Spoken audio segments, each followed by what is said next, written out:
Selamat pagi kelas 7. Selamat hari Kamis untuk murid-muridnya Bu Irma yang Kamis. Sudah sarapan? Sudah mandi? Sudah ganteng? Sudah cantik? Semoga sudah nggih.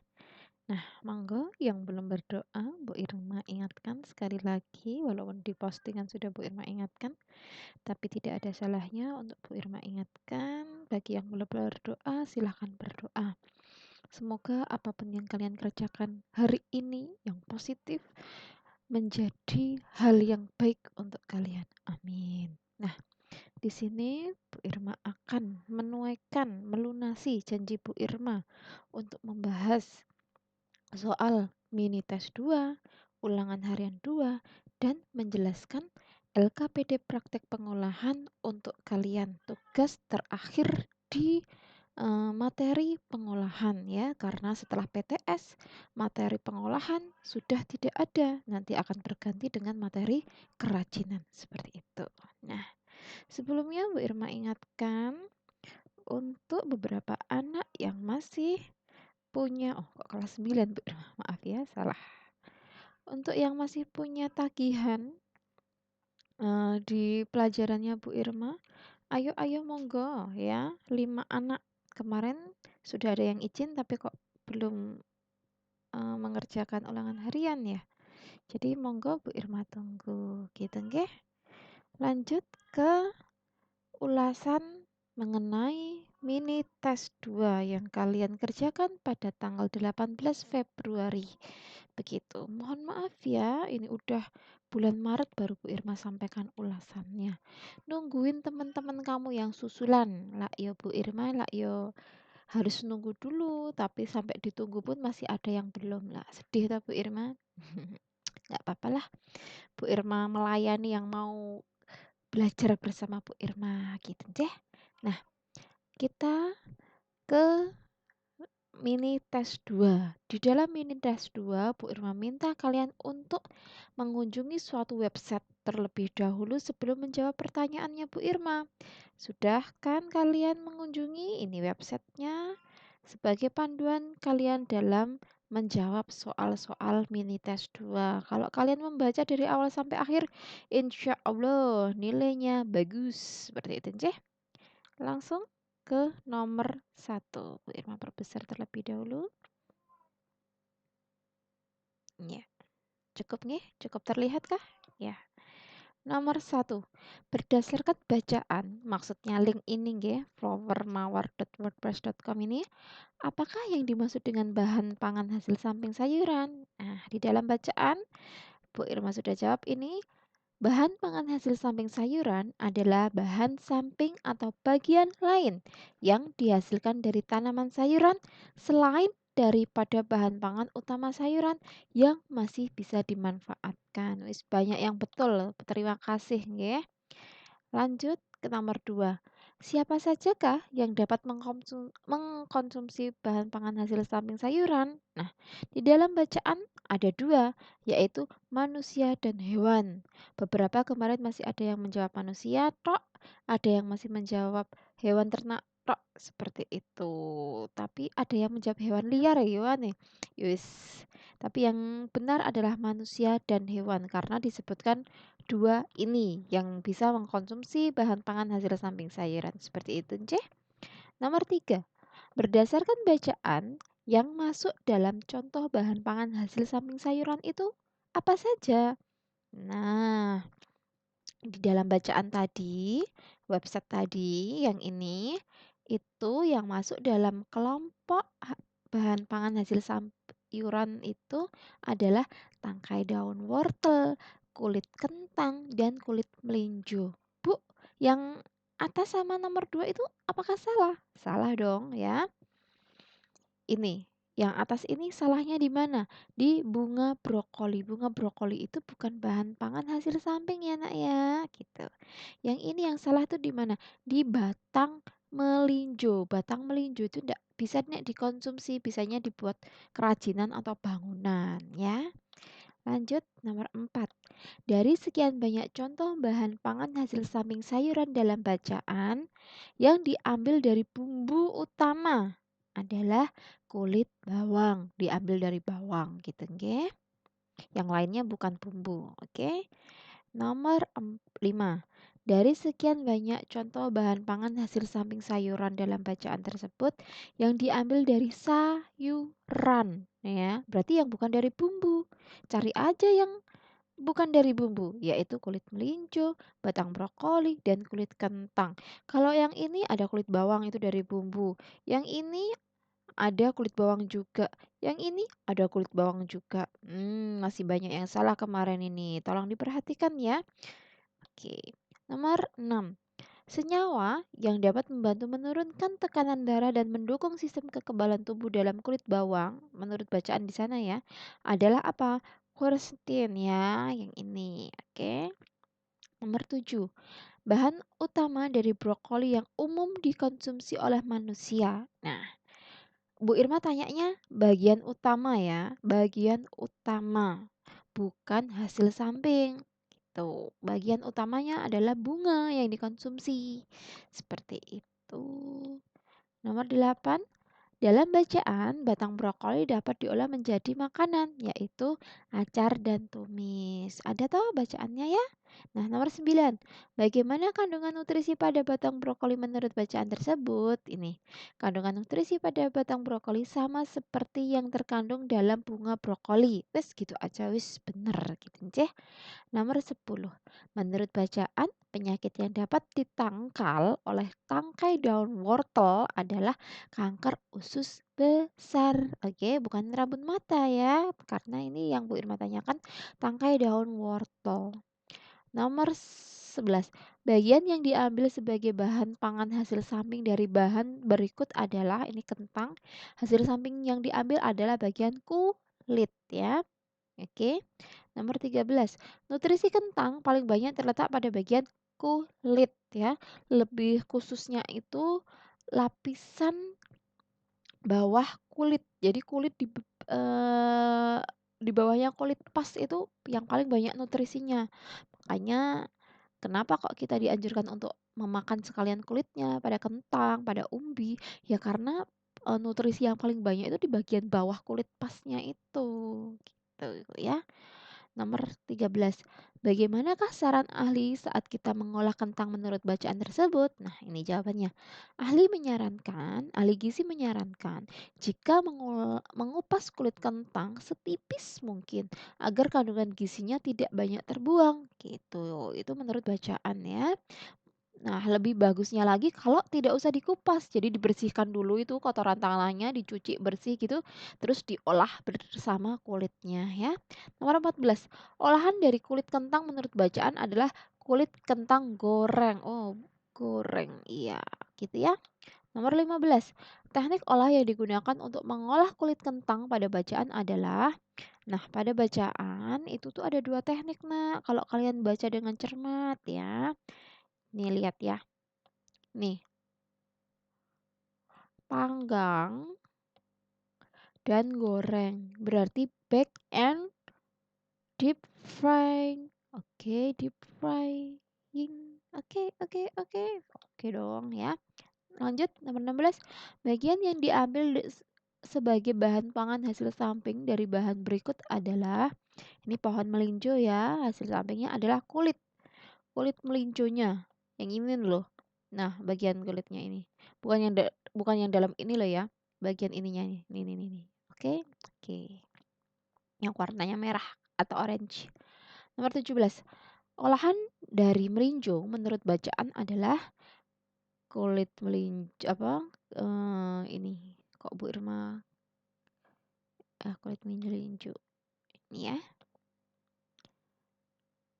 Nih, keripik kulit melinjo dan tumis melinjo. Oke. Hmm. Kemarin ada yang jawab cuma tumis melinjo aja sih, tapi nggak apa-apa. Udah bener sih, walaupun belum lengkap gitu ya.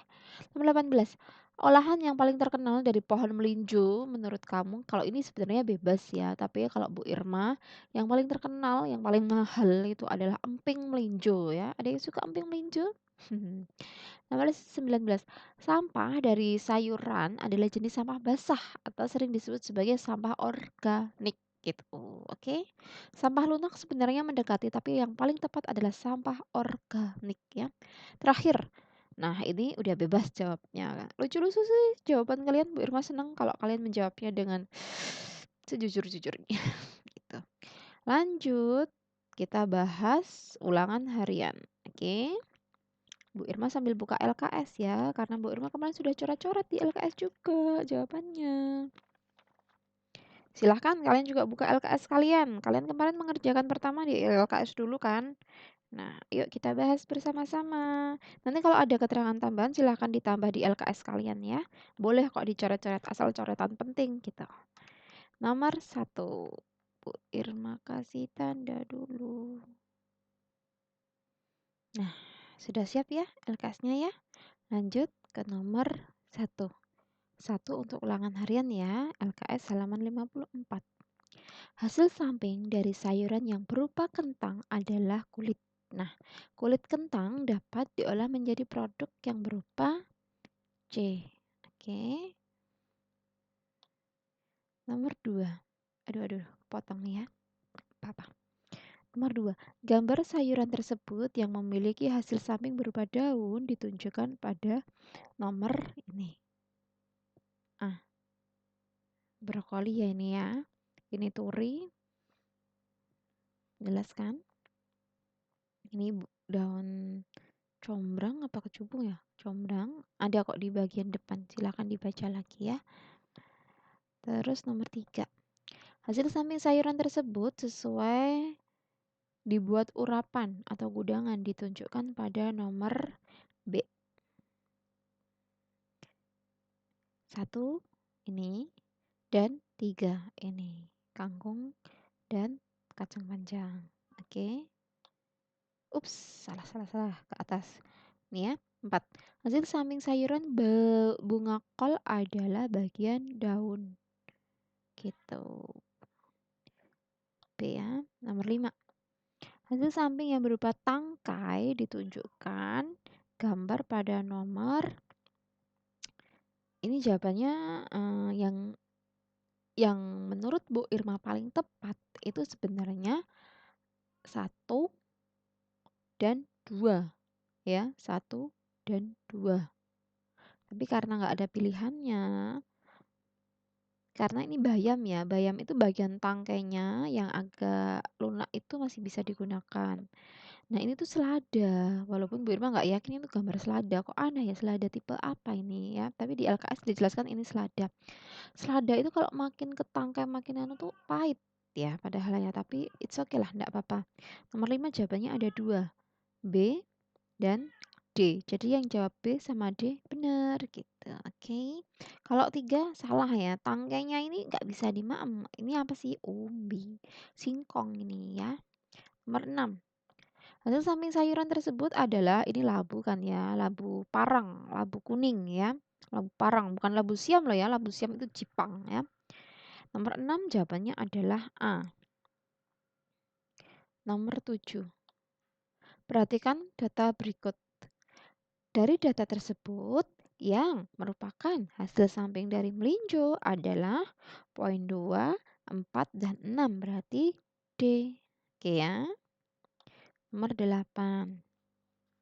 Bu Irma balik dulu LKS-nya. Yuk silakan halaman 55 ya. Nomor 8. Gambar sayuran tersebut yang memiliki hasil samping adalah nomor ini ya. Udah kubis itu bagian daunnya. Oke, jamur enggak. Nomor 9. Hasil samping kentang diolah menjadi hidangan yang berupa apa? Keripik kulit kentang bisa. Oke. 10. Tanaman tersebut merupakan hasil samping dari ini kan daun kan ya. Ini dari daun talas. Oke. 11. Selain kulit, pada labu siam memiliki hasil samping yang berupa B. Daun. Bu, kulitnya kan keras. Iya, tapi bukan kulit bagian luar banget. Kulit yang lapisannya itu. Gitu ya. Nomor 12. Gambar berikut adalah sayuran hasil samping dari tanaman cetho yaitu ya, pepaya. Kates. Gitu. kates bahasa Jawanya ya. Nomor 14. Data tersebut yang sesuai dibuat dari bahan pangan yang berupa daun pepaya adalah yang bisa dibuat dari daun pepaya tuh apa aja? Puntil bisa, oseng juga bisa, urapan bisa. Berarti 2, 3, 4. 2, 3, 4. 2, 3, 4. Nih B ya. Rawon enggak, sop enggak ya. Nomor 15. Apa ini? Nomor 15 jawabannya adalah ini tadi sempat di di mini tes 2 tadi ya. Jawabannya adalah B, kulit bawang. Nomor 16. Apa ini? Cita rasa pahit, daun pahit itu adalah daun pepaya. Oke. Nomor 17. Sayuran yang biasa digunakan untuk kelengkapan pada masakan rendang. Pernah makan rendang? Adalah daun singkong. Oke. Daun singkong bermanfaat untuk menyembuhkan stroke karena di dalamnya terkandung isoflavon ya. Nomor 19 ini banyak yang salah nih. Kenapa ya?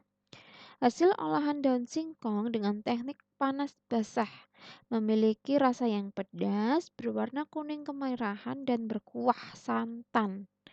Di sini keywordnya rasanya pedas, itu ada di rendang. Kalau opor itu enggak pedas.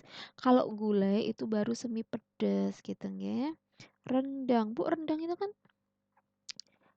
kalian tahu masakan Padang kan ya? Nah, itu pelengkapnya adalah rendang. Itu ya. Tapi gulai juga bisa. Nah, jadi gulai daun singkong itu juga bisa. Yang menjawab C dan D nomor 19 benar. Oke. Tapi yang paling tepat sebenarnya ini adalah rendang makanan Padang itu ya. Itu karena dia pedes. Makanan Minang tuh biasanya pedes gitu. Tapi untuk gulai juga bisa karena biasanya gulai juga ada semi pedesnya gitu. Nomor 20. Aduh, kok blur ini? Kalian lihat LKS ya. Blur ini tulisannya Bu Irma. Data zat makanan tersebut terkandung pada hasil samping wortel yang bermanfaat untuk membantu melawan kanker usus besar dan memperkuat tulang ditunjukkan oleh nomor B1348. B. Kok nggak kelihatan ya soalnya Bu Irma? Apa-apa. 21. Zat makanan yang terkandung pada kulit kentang berfungsi sebagai antioksidan yang dapat mencegah mutasi sel-sel ya, mengarah pada kanker adalah nih. 22. Apa ini? Kulit melinjo, biji kulit melinjo yang harganya mahal itu ya, emping itu ya biasanya ya. Itu adalah asam urat ya. 23. Apa ini? Di mana masyarakat sekret mengolah menjadi masakan berupa kulit melinjo itu tumis bisa ya. C. 24. Oh, kok kepisah? Mana ini? Oh, sambungannya di atas ya. Manfaat kandungan yang ada pada daun kulit melinjo. Jawabannya adalah B. Mana B? Ini ya. Oke. Aduh, 25 ini gambar apa? Oh, labu siam ternyata. Hasil samping sayuran labu siam adalah daun leaf ya. Nomor 26 ya. Gambar sayuran tersebut yang dimaksud hasil samping adalah B ya anak-anak. B. Gambar apa ini? Ini adalah tangkai daun wortel. Oke. Paham ya, tangkai daun wortel ya. Tapi untuk yang menjawab A, Bu Irma juga benar kan? Karena apa? Karena di sini juga ada gambar daun labu siamnya. Oke, paham ya? Untuk bonus yang jawab A. Walaupun sebenarnya untuk labu siam itu yang benar itu hanya kalau hasil sampingnya adalah daunnya aja. Walaupun di sini ada gambar buahnya, itu oke lah, enggak apa-apa buat bonus. Oke. 27. Dengan mengkonsumsi daun labu siam, umumnya akan lebih mudah buang air kecil sebab daun ini mengandung zat yang bersifat diuretik. Jawabannya adalah A. Nomor 28.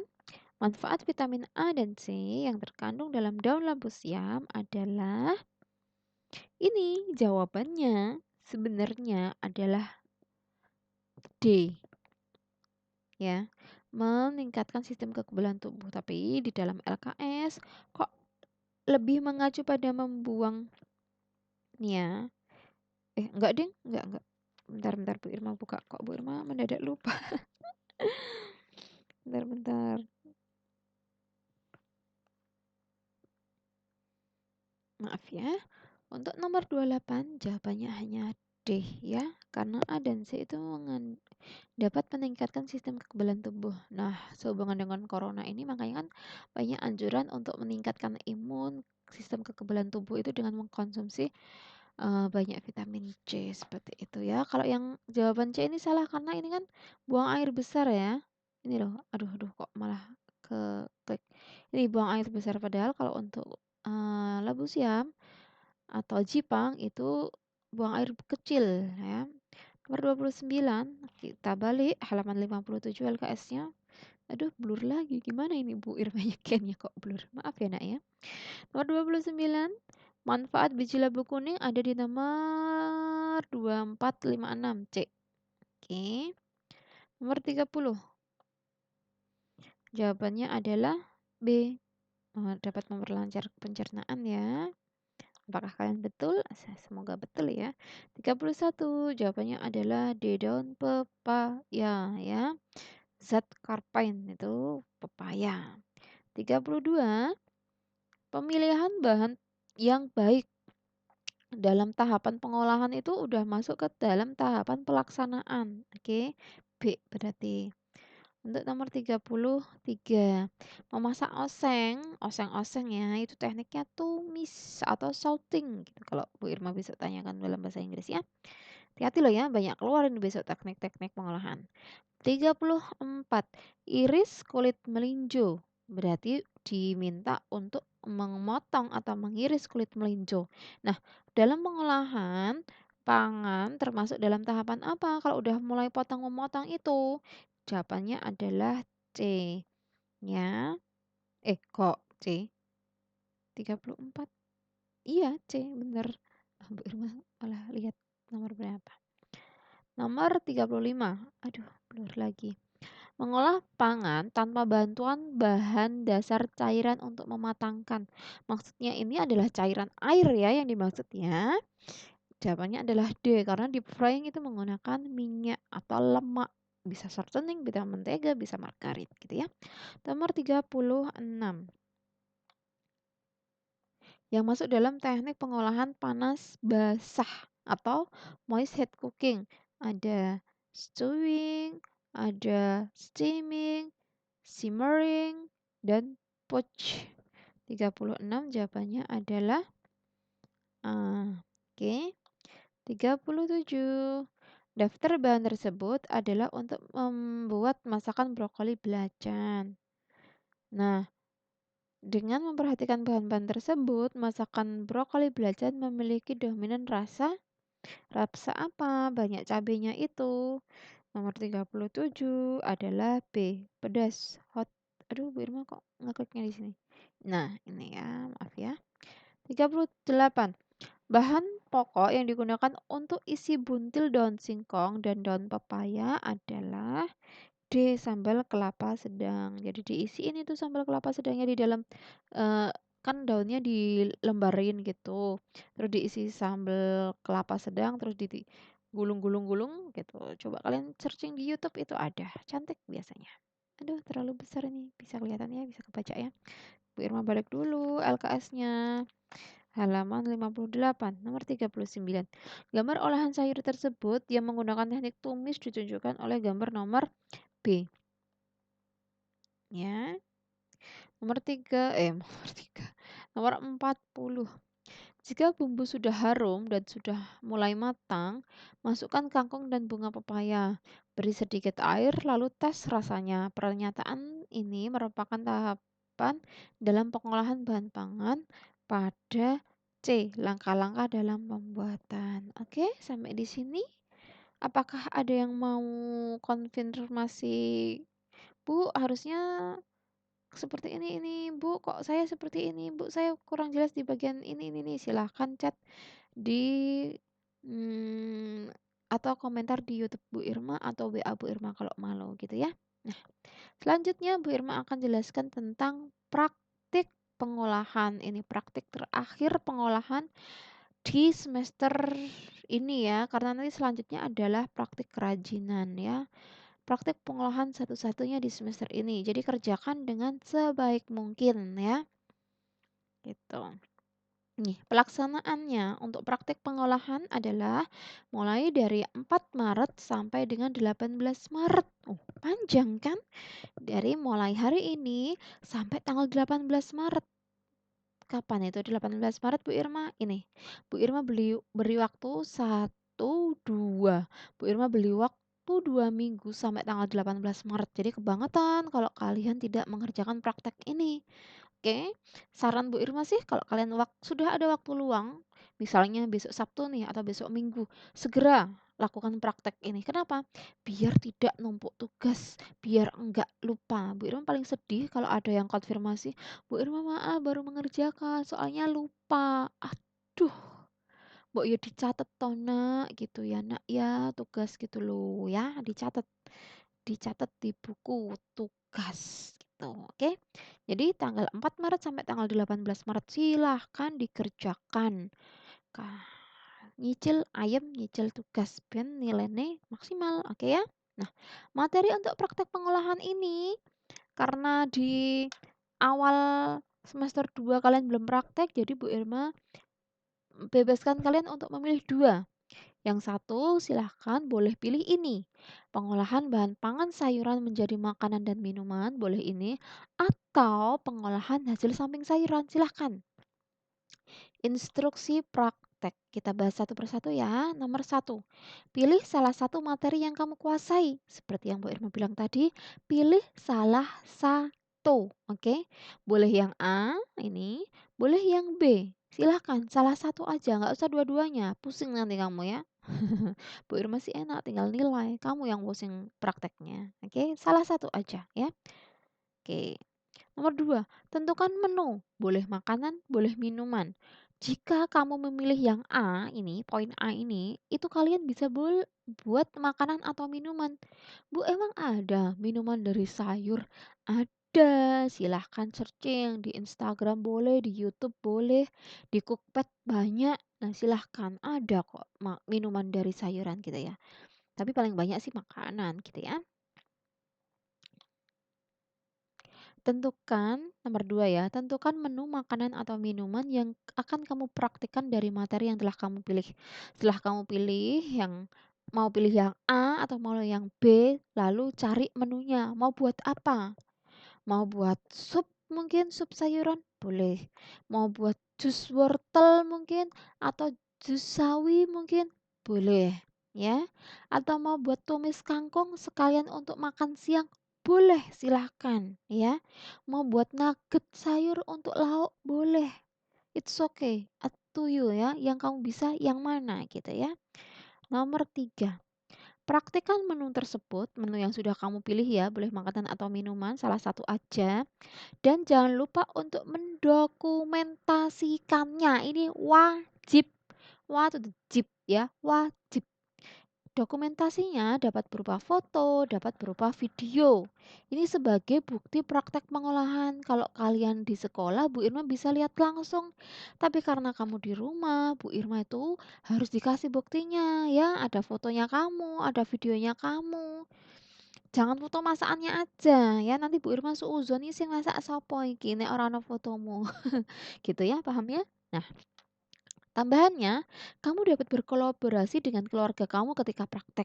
Boleh nih, duet sama ibu kamu atau sama adik kamu atau sama kembaran kamu, sama-sama dapat tugas praktek prakarya gitu kan. Boleh, silahkan kolaborasi duet gitu ya. Nah, selain dengan keluarga, kamu juga bisa praktek dengan teman kamu jika rumahnya dekat nih. Oh, aku punya tetangga nih sama-sama kelas 7. Satu kelas, boleh. Kalau beda kelas, Bu Irma, boleh juga ya, tapi harus tetap mematuhi protokol kesehatan. Dan nanti update-nya ke sosial media sendiri-sendiri. Jadi fotonya mungkin barengan gitu, tapi nanti update-nya sendiri-sendiri. Paham ya?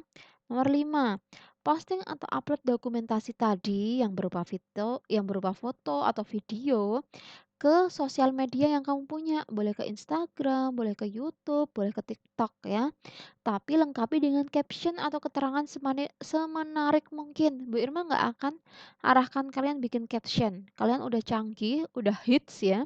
Silahkan buat keterangan semenarik mungkin. Oke?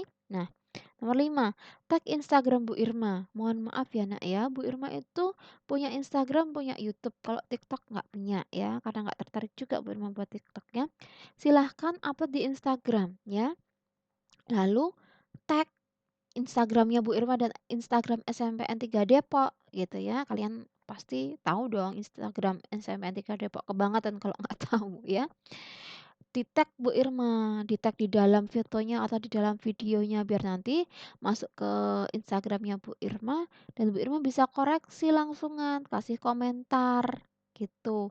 Tunggu sampai kasih Tunggu sampai dikasih komentar dari Bu Irma. Kalau sudah ada komentarnya Bu Irma, berarti sudah Bu Irma nilai. Paham sampai sini ya, Nak ya? Waktunya panjang. Oke, sampai tanggal 18 Maret. Saran Bu Irma segera dikerjakan ya, dicicil. Oh, besok pagi ibuku mau buat tumis kangkung. Aku mau bantuin Mas A sekalian praktek prakarya. Boleh, silahkan. Gitu ya Bu Irma, tunggu. Sekian dari Bu Irma. Maaf panjang 30 menit lebih ini enggak apa-apa. Yang penting Bu Irma sudah sampaikan review dari mini tes 2 dan ulangan harian 2.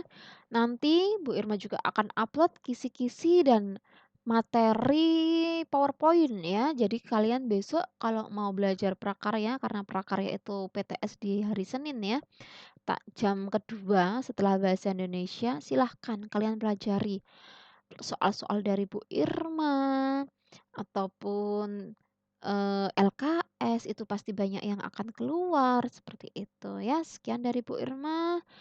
Jaga kesehatan, jangan lupa bahagia. Semoga semuanya segera normal dan kita segera berjumpa. Bu Irma akhiri. Selamat siang kelas 7. See you. Bye bye.